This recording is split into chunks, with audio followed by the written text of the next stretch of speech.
Developing now, a teen charged in connection with 2 homicides in less than a half hour, including that of a friend, is being held tonight on $250,000 bond.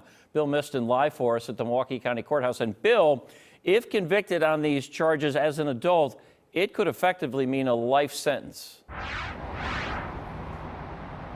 That's right, Ted. 16-year-old Quintarius Hamilton appearing before a juvenile court judge today. And if convicted on both counts in this case, this adult case, that would mean more than 85 years in prison.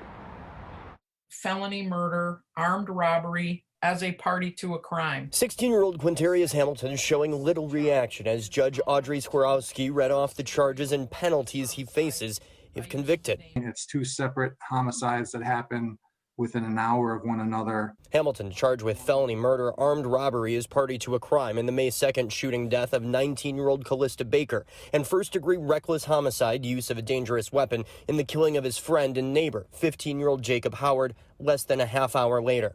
Howard also suspected of being involved in Baker's death and providing the weapon used in the slayings. A short time later, in a different alley, the person we believe is the co-actor in that first incident is shot and killed. Court filings say a witness near 92nd and Sheridan told police he heard 3 to 4 gunshots early that morning, looked out his window, and saw a 4-door sedan drive away and something large on the ground, thinking it was a bag of garbage. Only when the fire department arrived, the lights illuminating what it was, Baker's body.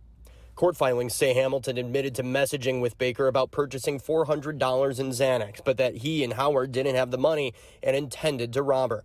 Less than a half hour after Baker was shot, police found Howard's body in an alley near 37th and Marion. Filings say surveillance video at both scenes showed the shootings.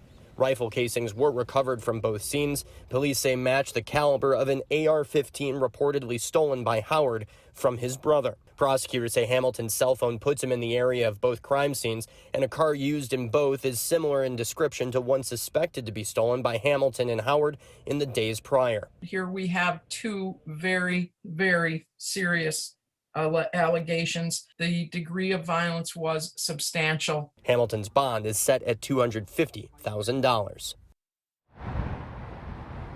And I did speak with Baker's mother this afternoon. She tells me that she is still at a loss for words and that her daughter was senselessly murdered. Hamilton is due back in court in August for a preliminary hearing. And now a hearing for whether or not this case continues on in adult court or goes back into juvenile court. Well, that hearing has not yet been set. Reporting live outside the Milwaukee County Courthouse, Bill Miston, FOX6 News. For now, it's an adult court. Bill, thank you so much.